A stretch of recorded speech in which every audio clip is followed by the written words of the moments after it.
હકી આવાજ ન્યૂઝમાં આપનું સ્વાગત છે। હું છું અજીઝ ઝુબેલવાલા। સમાચારમાં વાત કરીએ તો વડોદરા શહેરમાં સ્માર્ટ મીટર પ્રોજેક્ટ અંતર્ગત એક સાથે અનેક જોડાણો કપાઈ જતા તેમજ વીજ બિલથી 2 થી 3 ગણું વધારે આવતા વીજ ગ્રાહકોએ એમજીવીસીએલની કચેરી ખાતે છેલ્લા 2 દિવસથી હોબાળો મચાવ્યો હતો। તેને લઈ આજ રોજ ઇન્ડિયા ગઠબંધનના નેજા હેઠળ વડોદરા શહેર કોંગ્રેસ સમિતિના પ્રમુખ શ્રી ઋત્વિક જોશી તેમજ ચંદ્રકાંત ભત્તુ, આમ આદમી પાર્ટીના લોકસભા પ્રભારી શ્રી વિરેન રામી તેમજ શહેર પ્રમુખ અશોક ઓઝા સાથે શિવસેનાના કાર્યકરોએ મોટી સંખ્યામાં વડોદરા જિલ્લા કલેક્ટર કચેરી ખાતે ભારે સૂત્રોચ્ચાર સાથે સ્માર્ટ મીટરનો વિરોધ નોંધાવી જિલ્લા કલેક્ટરને આવેદન પાઠવી રજૂઆત કરવામાં આવી હતી અને તાત્કાલિક સ્માર્ટ મીટર હટાવી જૂના મીટરો લગાવવાની માંગ કરવામાં આવી હતી। રિપોર્ટ રૂઝે બરબ।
गरीब मानस कई जैसे बिल भर से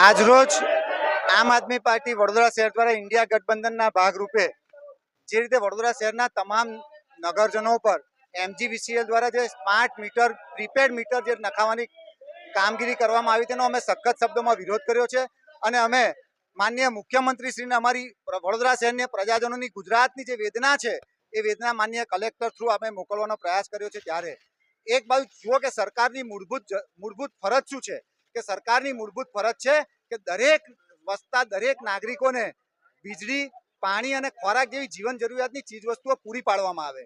તેની સંદર્ભમાં એક બાજુ તમે દિલ્હી અને પંજાબની સરકાર જુઓ, 200 અને 300 યુનિટ જેટલી વીજળી ફ્રીમાં આપે છે અને ગુજરાતની સરકાર છેલ્લા 2 વર્ષની અંદર તમે જોઈ શકો કે 4 વીજ કંપનીઓનો નફો 6000 કરોડ રૂપિયા થયો છે। એનો મતલબ કે સરકાર એ કમાવા માટેનું સાધન નથી। તેમ છતાં જ્યારે સરકારે આવું કૃત્ય કરી અને ઉપરથી પડ્યા પર પાટું માર્યું હોય, એક બાજુ તો હજુ હમણાં જ ડિજિટલ મીટરો મૂક્યા ને હજુ હમણાં જ મૂક્યા છે ને હજુ વેલિડિટી 15 વર્ષની છે એ હજુ પૂરી નથી થઈ અને તાત્કાલિક એમજીવીસીએલ દ્વારા જે સ્માર્ટ પ્રીપેડ બિલ મીટર તૈયાર કરવામાં આવે છે એનો અમે સખત શબ્દોમાં વિરોધ કરીએ છીએ અને ગુજરાતની જનતાને કહીએ છીએ કે આવો જાગો અને આ જ્યાં જ્યાં મીટર લાગે ત્યાં બધી જ જગ્યા પર સમૂહમાં એનો વિરોધ કરો, એ જ અમારી વિનંતી છે।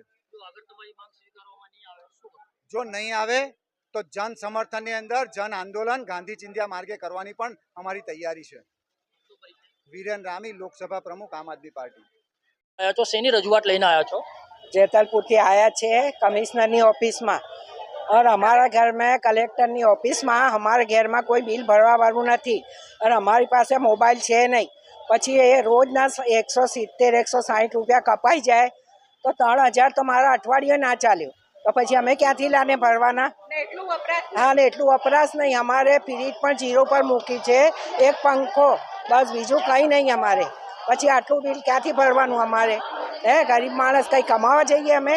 જો તમારી માંગ સ્વીકારવામાં નહીં આવે તો આગળ તમે શું કરશો? અમે શું કરીશું કે આગળ કાર્યવાહી કરવાની, અમારે બધા મળીને કરીશું. કાર્યવાહી કર્યા વગર અમારું રહેવાય નહીં, મરી જવાનું ગરમીમાં. 2-2 કલાક અમે બહાર બેસી રહીએ છીએ પંખો બંધ કરીને. પછી ક્યાં સુધી આવી રીતે મરીશું અમે? હે, તો પછી પહેલે એમને કહેવું જોઈએ ને કે ભાઈ અમે લગાવવા આવીએ છીએ. આ તો જૂઠું બોલીને કે બહુ ઓછું આવશે, તમારે જે આપવા આવે છે એમનું તમારે ચડે છે, પગાર ચડે છે, એવું બધું કહીને અમને પટાવી દીધા. નહીં બદલવા દો તો 8-8 હજાર પાછા ભરવા પડશે. તો અમે માનીને ભરી દીધું.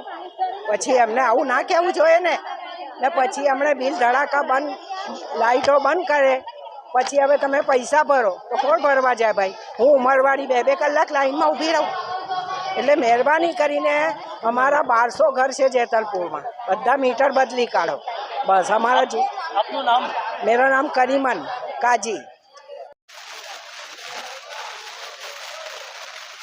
વડોદરા શહેરમાં જે ભાજપના શાસનમાં સ્માર્ટ સિટી તો ના બની શકી અને સ્માર્ટ સિટીના નામે ભ્રષ્ટાચાર થયો, એ લોકો અત્યારે સ્માર્ટ મીટરના નામે પ્રજાને લૂંટવાનું કામ કરી રહ્યા છે.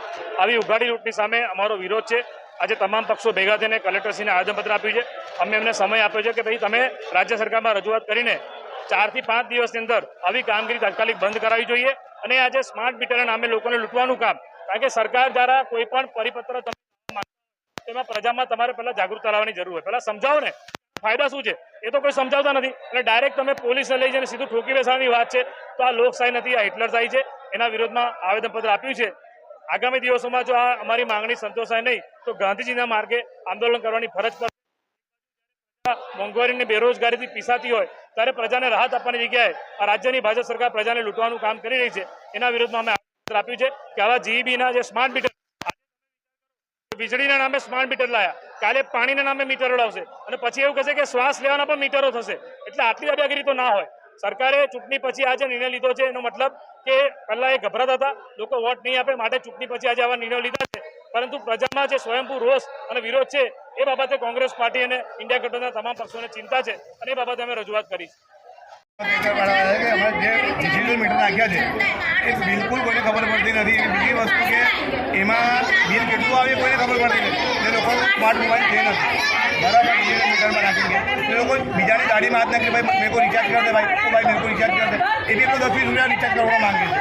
તો માણસ રિચાર્જ કરે ને જે બી નોકરી આવી છે બરાબર, તો સેટ એવું તો નથી કહેતા કે ભાઈ લે પહેલાં તારું બિલ ભરશે. એ નોકરીને 30 દિવસ પૂરા થશે ત્યારે માણસ બિલ ભરશે ને. એડવાન્સમાં કેવી બિલ ભરવાનું છે? જે ચાલતું ચાલે સ્માર્ટ સિટી છીએ એ માટે અમે રજૂઆત આ વસ્તુ કરાવી જે જૂનું મીટર અમને જોઈએ છે. અમને જૂના મીટર જ જોઈએ છે બધાને, બરાબર. અમે જેતલપુર વિસ્તારમાંથી આવ્યા છીએ. મારું નામ વિશાલ મકવાણા છે. इंसान क्या करेगा जब 2 महीने का लाइट बिल आता है तो बेचारा गरीब इंसान मुश्किल से 2 महीने तक थोड़ा पैसा जमा करके लाइट बिल भरता है और स्मार्ट मीटर में 8 ही दिन में 1000-2000 का रिचार्ज खत्म हो जाता है तो गरीब आदमी क्या करेगा? सरकार को बोलो गरीबी हटाओ, गरीबों को मत हटाओ. सरकार गरीबी नहीं गरीबों को हटा रही है. कितनी दिक्कत होती है? बहुत दिक्कत होती है. अगर आधी रात को रिचार्ज खत्म हो जाता तो कहाँ जाएंगे? जो गरीब इंसान है जिसके पास फैसिलिटी नहीं है रिचार्ज करने की वो कहाँ जाएगा? बस यही हम आवेदन देना है कि यही आशा रखें कि नए मीटर वापस ले लिए जाए और जो जूने मीटर है हमें वापस कर दिए जाए.